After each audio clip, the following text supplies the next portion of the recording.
দেবী সীতা কাউকে অভিশাপ দিতে পারেন? এটা কি ভাবা যায়? হিন্দু শাস্ত্রীয় গ্রন্থে যে সীতাকে মাতা লক্ষ্মীর অবতার বলা হয়, হিন্দু পুরাণে যে সীতাকে ত্যাগের প্রতীক হিসাবে মানা হয়, যে সীতা তার স্বামী দশরথ পুত্র শ্রী রামচন্দ্রের পাশে দাঁড়ানোর জন্য রাজ্যসুখ হাসি মুখে ত্যাগ করে 14 বছরের জন্য বনবাসে গিয়েছিলেন, সেই মমতাময়ী নারী কি কাউকে অভিশাপ দিতে পারেন? অথচ এমনটাই হয়েছিল রামায়ণে। মাতা সীতার দেওয়া সেই অভিশাপের বোঝা আজও বয়ে বেড়াচ্ছে এই 4 জন অভিশপ্ত। আসুন বন্ধুরা, জেনে নিন সেই আসল কারণ এই ভিডিওর মাধ্যমে। নমস্কার বন্ধুরা, অমৃতবাণী চ্যানেলে আপনাদেরকে স্বাগত জানিয়ে শুরু করছি আজকের ভিডিওটি শুরু করার আগে আপনাদের কাছে একটা ছোট্ট অনুরোধ। এখনও পর্যন্ত চ্যানেলটি সাবস্ক্রাইব করে না থাকলে চ্যানেলটি সাবস্ক্রাইব করে পাশের বেল আইকনটি অবশ্যই অল করে নেবেন, আর কমেন্টে জয় শ্রীরাম লিখতে ভুলবেন না। ত্রেতা যুগে ভগবান বিষ্ণু ও মা লক্ষ্মীর অবতার শ্রী রামচন্দ্র ও মাতা সীতা 14 বছর বনবাসে থাকাকালীন সময়ে যখন শ্রী রামচন্দ্রের পিতা দশরথের মৃত্যুর কথা জানতে পারলেন, তখন রাম, লক্ষ্মণ ও সীতা শোকে কাতর হয়ে পড়লেন। তারপর সিদ্ধান্ত নিলেন তারা তাদের পিতার আত্মার শান্তি কামনার উদ্দেশ্যে পিণ্ডদান করবেন। এজন্য তারা বর্তমান বিহারে অবস্থিত বুদ্ধগয়ায় ফল্গু নদীর তীরে পৌঁছলেন রাজা দশরথের উদ্দেশ্যে পিণ্ডদান করার জন্য। বুদ্ধগয়ায় পৌঁছানোর পর ভগবান রাম এবং লক্ষ্মণ পিণ্ডদানের সামগ্রী নেওয়ার জন্য বের হন, কিন্তু দুই ভাইয়ের ফিরতে দেরি হওয়ায় পিণ্ডদানের সময় পেরিয়ে যাচ্ছিল। তখন হঠাৎই রাজা দশরথ দর্শন দেন স্বয়ং মাতা সীতাকে এবং পিণ্ডদান তৎক্ষণাৎ করার জন্য বললেন। উনি বললেন যে ওনার খুব খিদে পেয়েছে। তখন সীতা বললেন তার 2 পুত্র পিণ্ডদানের সামগ্রী নেওয়ার জন্য বেরিয়েছে এবং তারা না আসা পর্যন্ত অপেক্ষা করতে বললেন, যাতে রাম, লক্ষ্মণ এবং সীতা তার পিণ্ডদান করতে পারেন। কিন্তু দশরথ অপেক্ষা করতে নারাজ হলেন এবং মাতা সীতাকে ফল্গু নদীর তীরে থাকা বালি দিয়েই তার পিণ্ডদান করতে বললেন। তখন রাম, লক্ষ্মণ আসার আগেই মাতা সীতা সঠিক বিধিবিধান পালন করেই রাজা দশরথের পিণ্ডদান করে দিলেন। ওই সময়ে সেখানে উপস্থিত 5 জন সাক্ষী ছিলেন, অর্থাৎ যারা মাতা সীতাকে পিণ্ডদান করতে দেখেছিলেন। তারা হলো যথাক্রমে বটগাছ, ফল্গু নদী, একটি গরু, একটি তুলসী গাছ ও একজন ব্রাহ্মণ। যখন রাম ও লক্ষ্মণ ফিরে এলেন এবং পিণ্ডদানের সম্পর্কে জিজ্ঞাসা করলেন, তখন মাতা সীতা সময়ের মাহাত্ম্য বুঝিয়ে বললেন যে তিনি পিণ্ডদান করে দিয়েছেন। নিজের কথার সত্যতা প্রমাণ করার জন্য মাতা সীতা রামকে ওই 5 জন সাক্ষীর কাছে নিয়ে গেলেন এবং তাদেরকে সব সত্যি কথা বলার জন্য রামের সামনে উপস্থিত করলেন। কিন্তু বটগাছ ছাড়া বাকি সবাই কথাটিকে অস্বীকার করলেন। নদী, গরু, তুলসী গাছ ও ব্রাহ্মণ সবাই একত্রে বললেন সীতা পিণ্ডদান করেননি।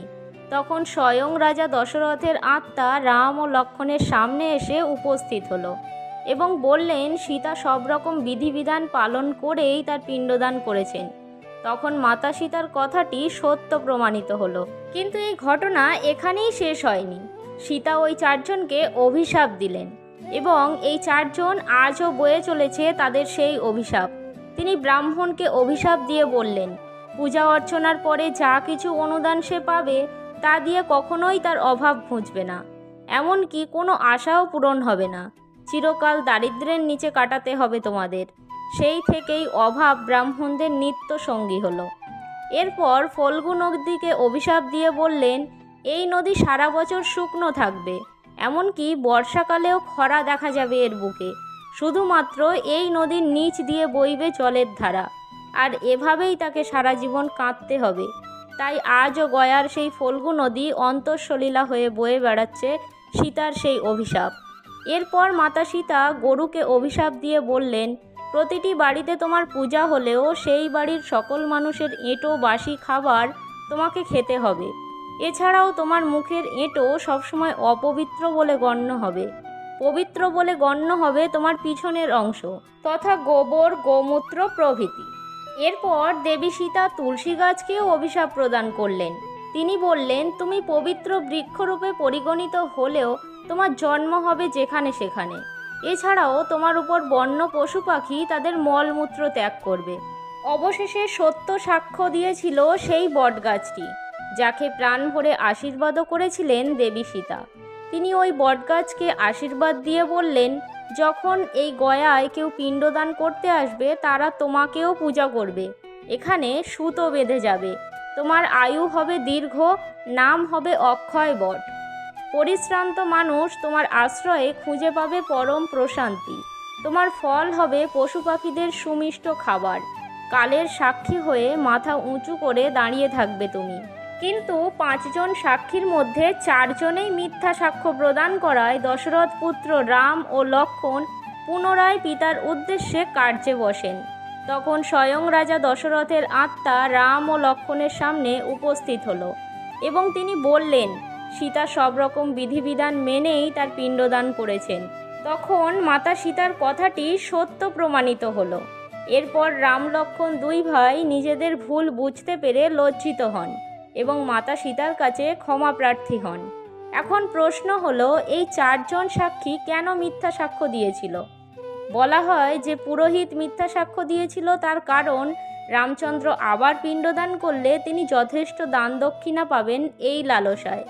গরুটি মিথ্যা সাক্ষী দিয়েছিল তার কারণ হলো পিণ্ডদান অনুষ্ঠানের খাবার ভক্ষণ করার আশায়। ফল্গু নদী মিথ্যা সাক্ষ্য দিয়েছিল রামচন্দ্রের পূর্ণ স্পর্শ পাওয়ার আশায়।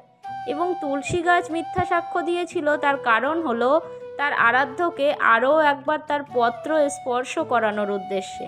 তবে কোনো কোনো গ্রন্থ থেকে এই সাক্ষীদের নাম ভিন্ন হতেও দেখা যায়। যেমন কোনো গ্রন্থে বলা হয়েছে যে এখানে তুলসী গাছের স্থলে একটি কাককে সাক্ষী হিসাবে মেনেছিলেন দেবী সীতা।